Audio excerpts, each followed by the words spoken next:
Mga kwentong Pilipino at usapang pagbabago. Nakalinya dito sa Pilipinas on Cue.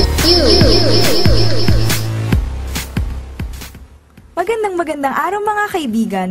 Muli na naman po tayong nagsama-sama ngayong Miyerkules para sa mga kwentong Pilipino, usapang pagbabago. Ako po si Reg Patindol. Magandang araw naman sa iyo, Reg. At syempre, sa ating mga masusugid na taga-subaybay, ako po si Nate Chua at ito po ang Pilipinas on Cue.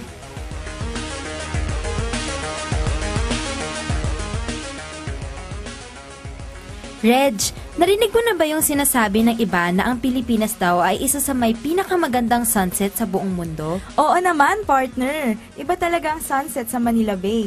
Kaso, natatambakan na ito ng mga basura eh. Oo nga, Reg. Pero ang good news dyan ay itong Manila Bay, hindi lang yan sa may pier. Napakahaba ho niya ang look na yan na halos umaabot na ng Cavite. At ang south part nito ay hindi pa gaanong kakontaminado ng mga basura. Buti naman kung ganon. Kaso, may mga kumakalat na balita na gawin na lamang itong reclamation area para mas mapakinabangan. Katulad na lang ng ginawa sa Macapagal, di ba, Nay? Tama ka dyan, Reg. At yan yung ating tatalakayin ngayong araw dito sa Pilipinas on Cue. Mga tagapakinig, halina't pag-usapan natin ang mga matatagong kwento ukol sa 2011 Manila Cavite Coastal Reclamation and Rehabilitation Project. Pilipinas on Cue. Mga kaibigan, sa kaliwa ng Manila Cavite Coastal Road ay isang malawak na katubigan na halos 635 hectares ng Manila Bay ang sakop.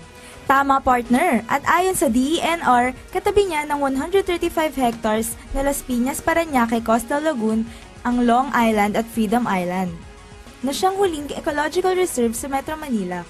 Alam mo, Reg, makikita din dyan ang tinatawag na floating village na may 200 na pamilya. Kaso, balak pa din gawing commercial area na may mga ospital, paaralan, business centers, residential areas at iba pa. Tama, Nay. At itong 20 billion pesos na project na ito ay pinagtutulungan ng gobyerno ng Parañaque at Las Piñas, kasama ang Philippine Reclamation Authority at ang Alltech Contractors Incorporation, na siyang magpapondo sa proyekto. Nako, napakalaking halaga pala ng kasama sa project na ito, no? Pero alam mo, Reg, napakaraming issue ang bumabalot dito. Una, itong coastal area na ito ay isang critical habitat na idiniklara ng under Proclamation 1412 noong 2007. Kaya pala tinawag itong Las Piñas Parañaque Critical Habitat and Ecotourism Area o LPPKA. Tama, Reg. Kaya nga naglabas nag-DNR ng Environmental Clearance Certificate o ECC na siyang nagbigay ng mga guidelines na dapat sundin para sa reclamation project.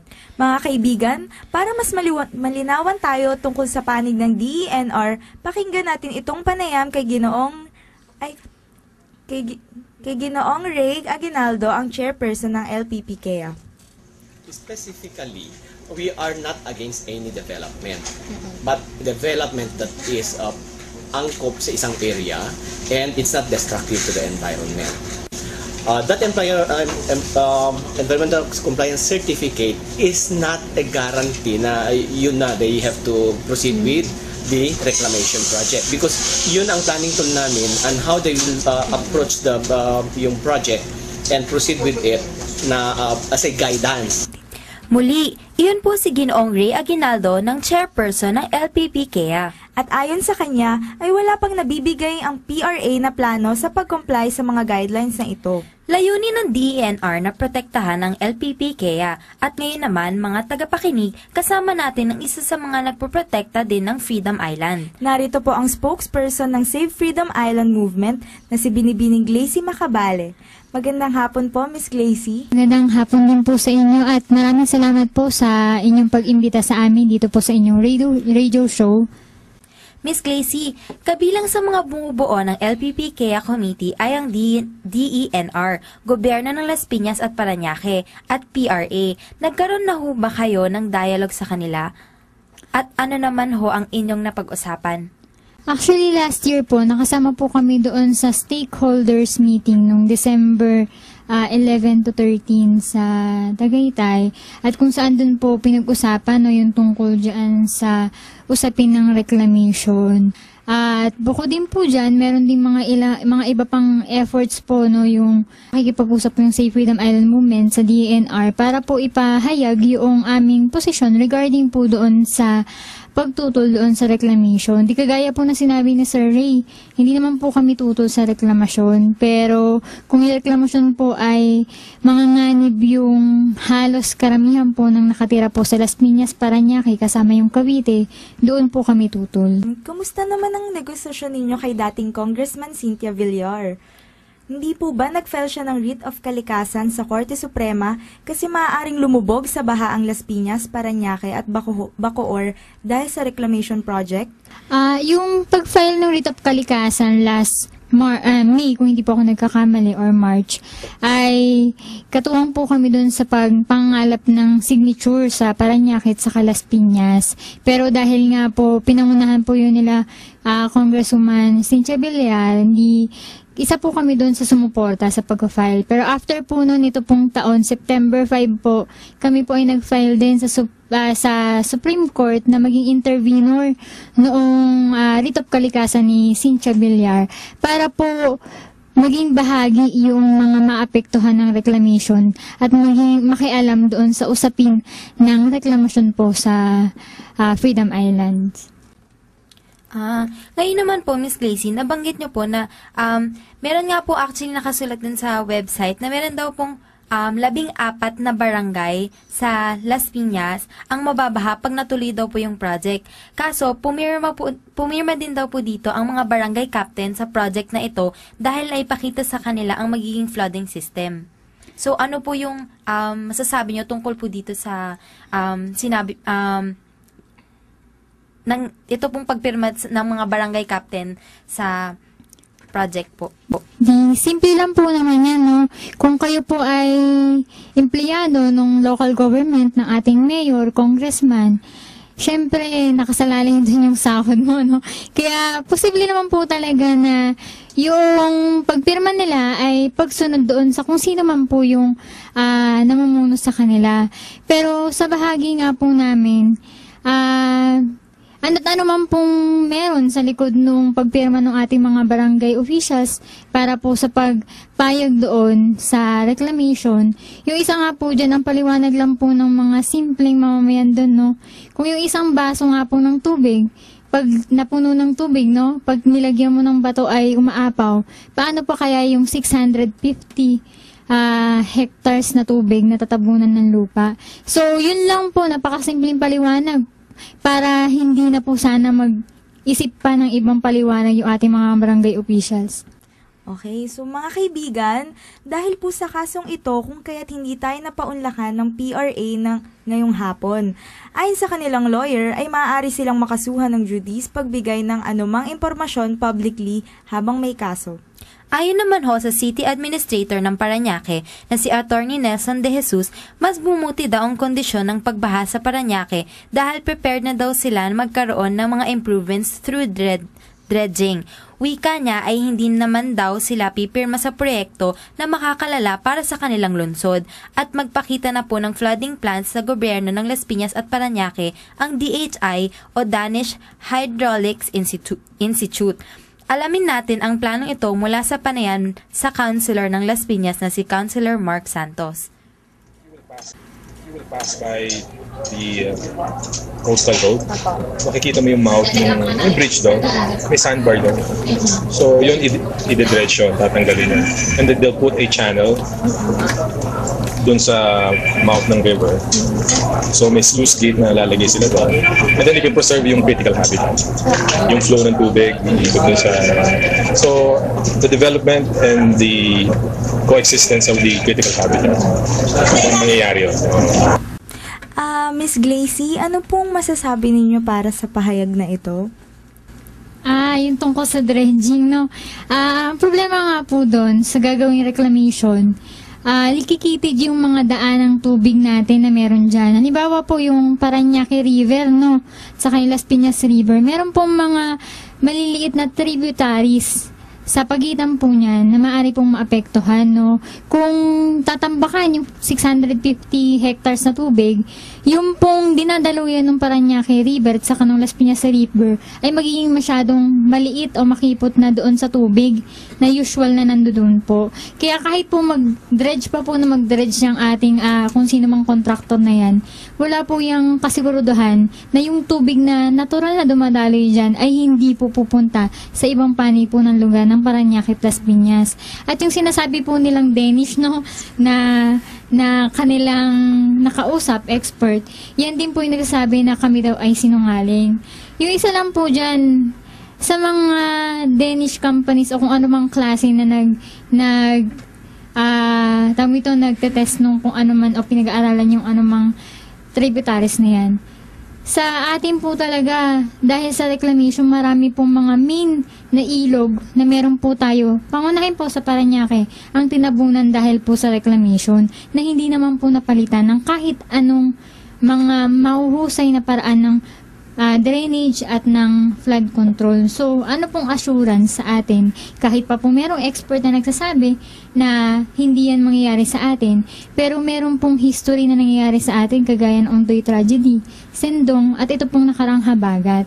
So, yun lang po yung aming masasabi. Kasi hodang sino po pong sa mga malalaking pangalan yan. Alam naman po natin ang kalakaran ngayon sa ating bansa. Kung kayang bayaran kung sino mang mga mga experts na yan ng malaking halaga, ay pwede pong hindi lumabas ang katotohanan. So, sang-ayon po ba kayo sa sinabi po nilang improvement daw po sa pagbaha dun sa Parañaque? Actually, simula nung ginawa ang coastal road, no, ng Parañaque, nakakaranas ng baha ang mga taga Parañaque. Kasi kung papansinin po yung coastal road, mas mataas siya kaysa dun sa mga residential areas. Kaya kapag sa panahon po ng malakas na alon ng tubig doon sa coastal lagoon natin, at siya ay lumalagpas doon sa level ng coastal road, napupunta po siya doon sa mababang part ng mga residential areas sa San Dionisio, La Huerta at iba pa pong bahagi. At yun po yung nagiging dahilan ng pagbaha. Yun naman po yung masamang epekto po noong mga pagtatambak na ginagawa. Kaya po kung sinasabi po nila na walang na improvements regarding sa flooding dyan or dun sa mga drainage na yan, kapansin-pansin naman po na habang sunod-sunod ang bagyo sa Parañaque, Las Piñas, meron po talaga na lumulubog. At yan po ay dahil doon sa mga improvements na sinasabi nila na para daw po sa pag-unlad ng Las Piñas at Parañaque. So, ngayong hapon po na to, kasama din po natin si Dr. Roda Tayag. Siya po ay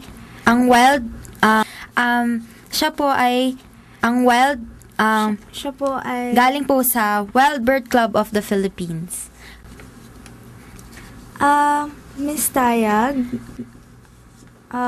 posible po ba na mag-coexist yung dalawa? Napakagandang tanong, no? Ang sinasabi mong coexistence ay sa mga ibon at ang mga tao? Yun po ba ang inyong katanungan? Opo. Kung nababalitaan nyo ngayon sa ating mga pahayagan, ang balita tungkol sa bird strike ay ginagamit para i-justify yung reclamation project. Siguro tingnan natin yung aspeto ng coexistence sa nakikita ngayong debate, human safety at ang birds protection. Sa perspective namin sa Wild Bird Club of the Philippines, hindi kami against human safety. Ang issue kasi is gustong tanggalin ang bird sanctuary dahil tumataas daw ang incidence ng bird strike dahil sa mga ibon na nanggagaling doon sa lugar. So ang position namin sa Wild Bird Club of the Philippines ay pareho. Pwedeng mag-coexist ang dalawa. Pwedeng magkaroon ng safety ang mga tao at the same time ma-protect ang mga ibon. Kasi kung tatanggalin natin ang bird sanctuary, hindi ibig sabihin na mawawala ang mga ibon. Lalong kakalat lang ang mga ibon at maaaring mas mataas ang incidence ng incidents ng disaster or sasabihin nating problema sa mga engines na naging dahilan or nagiging epekto ng bird strike.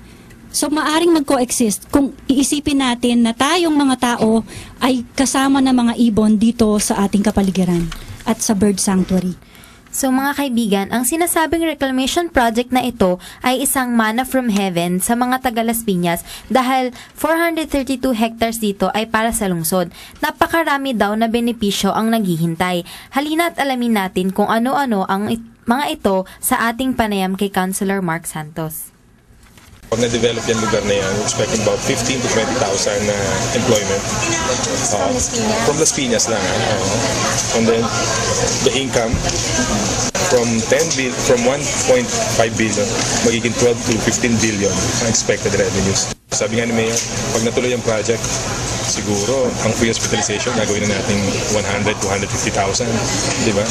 Ang mga schools natin, pa-aircon natin lahat yan, di ba? O lahat ng mga informal sector, gagawa natin na housing project na libre na yan. So, grabe yung magiging benefits talaga. So, sabi nga ni Mayor, parang manna from heaven. Balik po tayo sa inyo, Miss Glacy. Ano po ang reaction nyo para dito? Kasi, nakakatawang isipin, no? Sa totoo lang po, no, maabot ng mahigit 500,000 po, no, yung residente ng Las Piñas. Actually, tingin ko mas malaki pa doon. Ganon din po sa Parañaque. At doon po sa sinasabi nila na 15 to 20,000 employment. Ang tanong po dyan, anong klase po bang trabaho ang nag-aantay sa mga taga Las Piñas at Parañaque doon sa kanilang proyektong reklamasyon? Na kung sa kalagayan po natin, sa ngayon po, puro contractualization na lang po, no? After 6 months, wala na. Bukod din po doon, anong klaseng trabaho ang meron doon sa i-reclaim? Na alam naman po natin na dyan sa mga reclamation projects na yan, ang gagawin ay yung isa sa pinakamalaking casino na sinasabi nga po sa project na yan ay mas malaki kaysa sa Macau, no? So, expect mo natin yung klase ng trabahong pwedeng ibigay po dyan ay immoral, no? At kung ano-ano pong klaseng trabaho. Kasi kung mayroon pong casino, alam naman natin karugtong yan. Drugs, babae, at sugal. So, anong klaseng trabaho yung i-expose natin sa ating mga residente sa Las Piñas at Parañaque?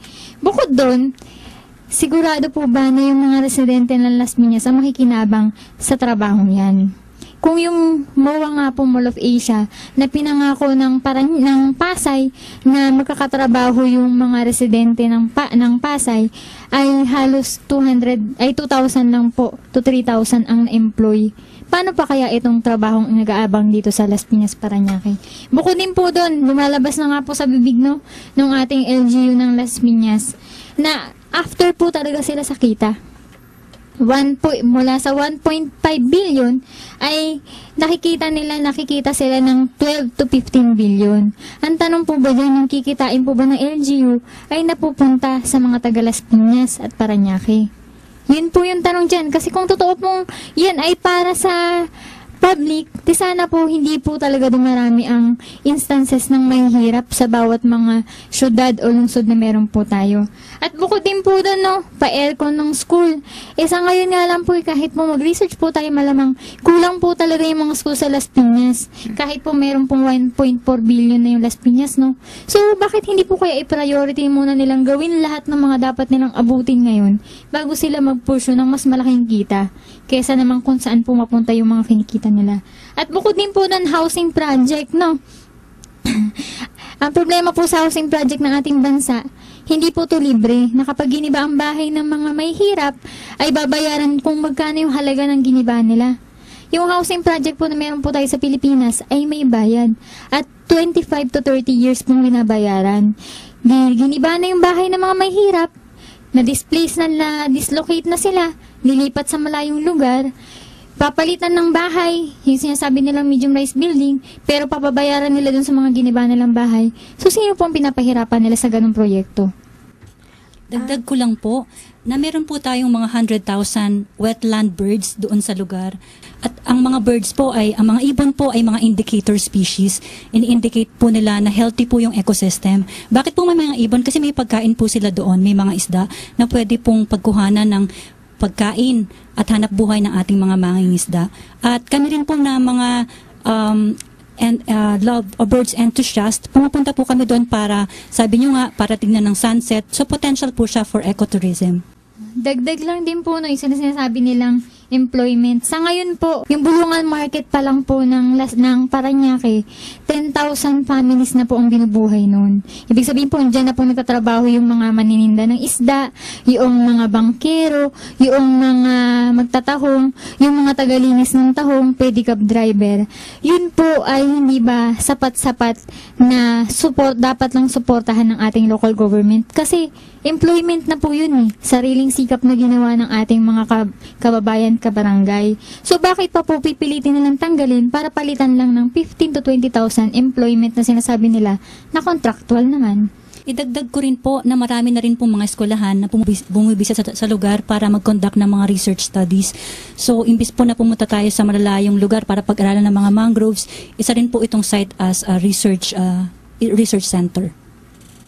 Maitanong ko lang po, Miss Glacy, paano po yung relocation agreements at ano po yung standards? Ayan. Actually, kung papansinin niyo po doon sa may coastal road, no, meron po doon kulay blue na bahay na ginawa noong 2007 nung nag-demolish sila, nung halos inubos nila yung mga bahay doon sa Parañaque at Las Piñas Coastal Lagoon. Kung papansin niyo po yun, abandonado pong lugar yun. Kasi sa 20 square meters po, magbabayad po yung mga residente ng kanilang rental no, bayad daw doon sa relocation site na 2,000 per month. Pero alam naman po natin, hanap buhay niyan mga mangingisda at magkano lang ang kinikita ng mga mangingisda. So yun pa lang po, example po yung nakaraan. Sa ngayon po, ang ino-offer po ng local government sa kanila ay sa Cavite, sa 13 Martires. At sinasabi nga po na yun ay malapit-lapit sa kanilang hanap buhay, kaya okay lang na sila ay ma-relocate doon. Ang tanong po doon, pag na-reclaim po ba yun, ay papayagan pa ba ang mga mangingisda na bumalik sa baybay dagat para mangisda? Kung meron na pong building na nagtatayugan dyan at nagagandahan, hindi po ba sasabihin na naman nila na masakit sa paningin yung mga mangingisda na nangingisda doon sa dagat ng Parañaque at Las Piñas? Kaya po, yung relocation area po, ano't ano man yan, ibigay man po yan sa sa kalapit na lungsod. Ang babalikan po uli dyan, anong hanap buhay o trabaho nag-aantay sa mga i-relocate nila. Kasi po, sa kalagayan po natin ngayon kahit nga po yung mga nauna nang nirelocate nila sa Antipolo noong dinemolish yung floating village dyan, nagbabalikan po yan sa Parañaque. Kasi andyan po yung kanilang hanap buhay. Kaya kahit po mag-offer sila ng sangkaterbang relocation area dyan, kung wala naman pong hanap buhay o trabaho yung mga mangingisda, babalik at babalik sila dyan at hindi pa rin nila susolusyonan yung problema ng mga mahihirap. Maraming salamat po, Miss Glacy.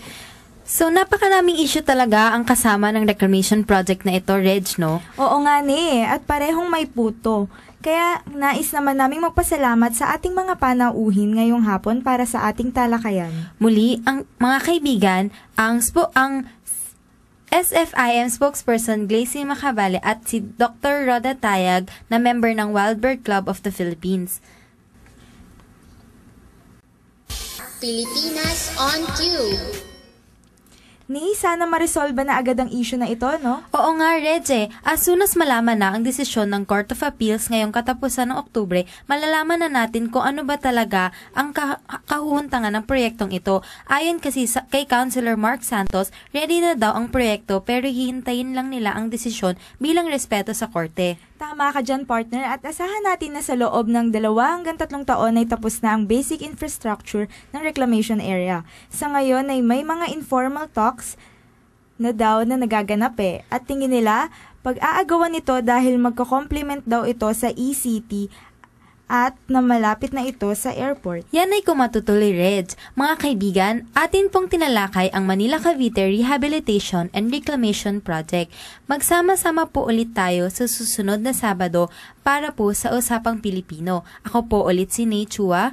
At ako po si Reg Patindol. Maraming salamat po. Ito po ang Pilipinas on Cue. Mga kwentong Pilipino at usapang pagbabago. Nakalinya dito sa Pilipinas on Cue.